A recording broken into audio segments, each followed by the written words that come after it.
गीता ज्ञान का सार, जीवन जीने की एक कला। श्री कृष्ण और अर्जुन के बीच एक बातचीत चल रही थी। अर्जुन अपनी चिंताओं और भय के बारे में चर्चा कर रहे थे।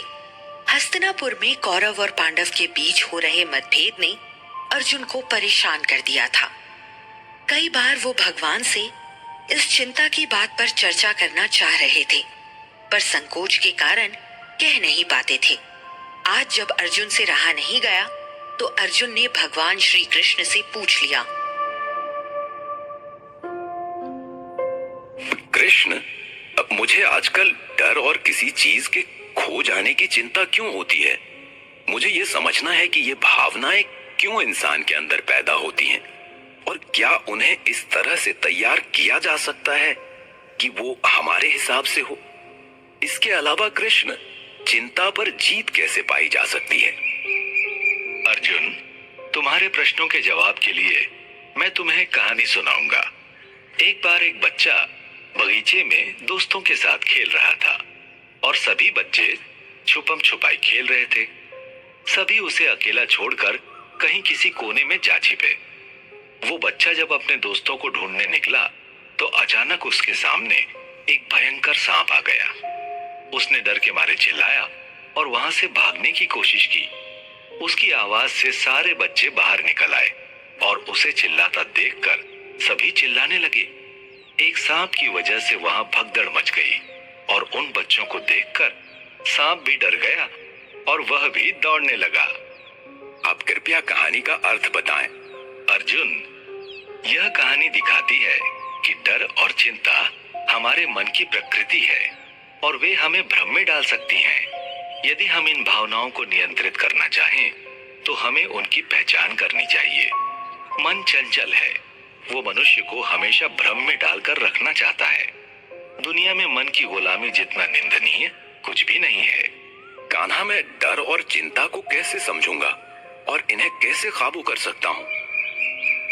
अर्जुन, डर और चिंता को समझने के लिए हमें अपने अंतर्मन को देखने की आवश्यकता होती है। असल में हम बाहर की दुनिया को समझने में बेकार ही अपना समय खराब करते हैं। कई बार जीवन में आई समस्याओं का हल किसी भी ग्रंथ में नहीं लिखा होता है। कई बार हमारे अंतर्मन में ही सारी समस्याओं का हल होता है, पर हमारा ध्यान उसकी तरफ कभी नहीं जाता है। प्राणायाम और ध्यान की सहायता से अपने मन की सांसों को जांचें और उन्हें शांति से समझें। ये अभ्यास धीरज, स्थिरता और शक्ति का विकास करेगा, जिसकी तुम्हें जरूरत है।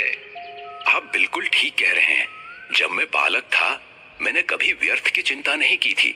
उस समय सब कुछ अपने मुताबिक ठीक चल रहा था, पर जैसे जैसे उम्र और अपेक्षाएं बढ़ी हैं, हर बात पे मैं असंतुष्ट होता जा रहा हूँ।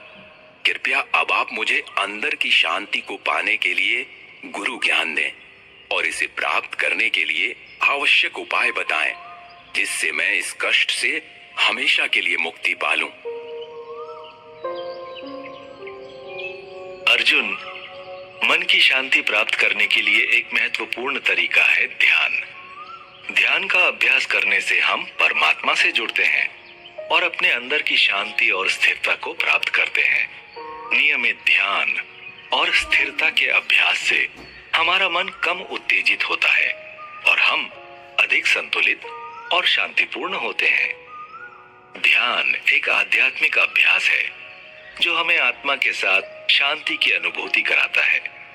ये एक ऐसी प्रक्रिया है जिसके द्वारा हम अपने मन को स्थिर और शांत करके असली ज्ञान को प्राप्त कर सकते हैं। ध्यान के माध्यम से हम अपने मन को नियंत्रित करते हैं। हमारा मन अकेले रहने की आदत बना लेता है, जिसके कारण हमारी चिंताओं और भय की विचारधारा व्यक्त होती है। ध्यान के माध्यम से हम अपने मन को वर्तमान क्षण में लाते हैं और अपने आसपास की प्रकृति को सच्चाई के रूप में देख सकते हैं। भगवान, मैं ये जानना चाहता हूँ कि भय और चिंता को नियंत्रित करने के लिए हमें वर्तमान क्षण में जीने का तरीका क्या है? अर्जुन, भविष्य की चिंता करने या पश्चाताप करने से हमें केवल बहुत तनाव और चिंता होती है। हमें वर्तमान पल में जीने की कला सीखनी चाहिए। जब हम अपने मन को पूरी तरह से वर्तमान में ले आते हैं तो हमें आनंद, शांति और स्पष्टता का अनुभव होता है। वर्तमान, जो कि हमारे जीवन का सबसे महत्वपूर्ण और एकमात्र भाग है, हमारे लिए कई महत्वपूर्ण फायदों के साथ आता है।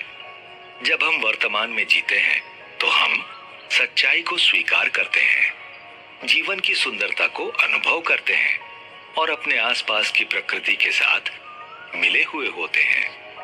यहाँ कुछ महत्वपूर्ण फायदे हैं जो हमें वर्तमान क्षण में जीने के लिए प्रेरित करते हैं। वर्तमान में रहने से हमें शांति और स्थिरता की अनुभूति होती है। हम बाहरी तंगी और मानसिक चिंताओं से मुक्त होते हैं और एक आंतरिक शांति का अनुभव करते हैं। वर्तमान में रहने से हम सच्चाई को स्वीकार करते समय हिचकते नहीं हैं। वर्तमान में जीने से हम अवसरों को बेहतर ढंग से पहचान सकते हैं और उनका समाधान कर सकते हैं। नए मौकों को खोज सकते हैं और हम आनंद को पूरी तरह से महसूस करते हैं। हम जीवन की हर छोटी बड़ी खुशियों को ग्रहण करते हैं और उन्हें अपनी जिंदगी में समा लेने की कोशिश करते हैं। हम अपने परिवार के लोगों के साथ एकांत में रहकर आनंद लेते हैं और संबंधों को मजबूत बनाते हैं। वर्तमान क्षण एक अमूल्य उपहार है जो हमें सच्ची खुशी, स्थिरता और आत्मानुभूति का अनुभव कराता है। हमें इसे जीने के लिए संवेदनशील होने और अपने मन को वर्तमान क्षण में लाने की साधना करनी चाहिए। हमारी जिंदगी में वर्तमान क्षण का महत्व समझने से हम खुशहाल और संतुष्ट जीवन जी सकते हैं।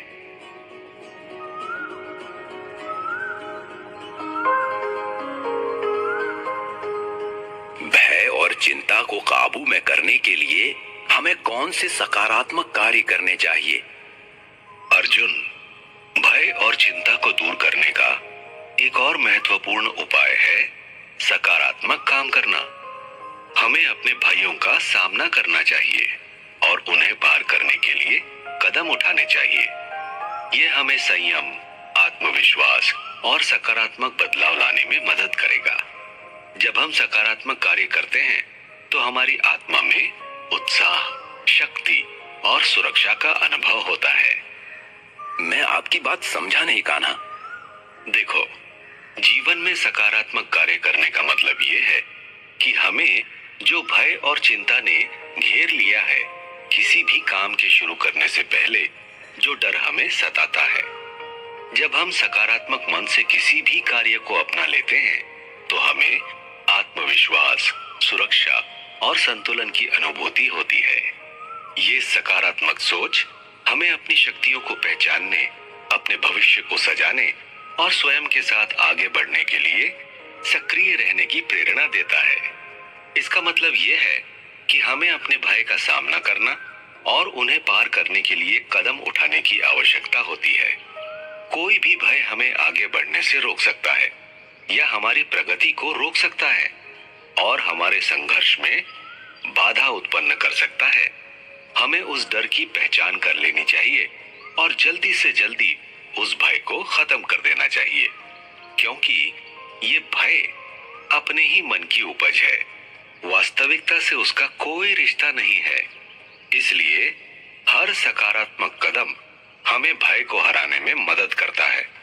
इससे अर्थ ये नहीं है कि हमें बिना सोचे समझे और बिना योजना के आगे बढ़ना चाहिए, बल्कि सकारात्मक कदम का मतलब ये है कि हमें अपने भयों का सामना करने के लिए एक ठोस और व्यवस्थित योजना बनानी चाहिए। हमें अपने सपनों को पूरा करने के लिए कठिनाइयों का सामना करना पड़ सकता है, लेकिन सकारात्मक तरीके से ही हम उन सभी चुनौतियों को पार करने की ताकत प्राप्त करते हैं और अपने लक्ष्य की ओर आगे बढ़ते हैं।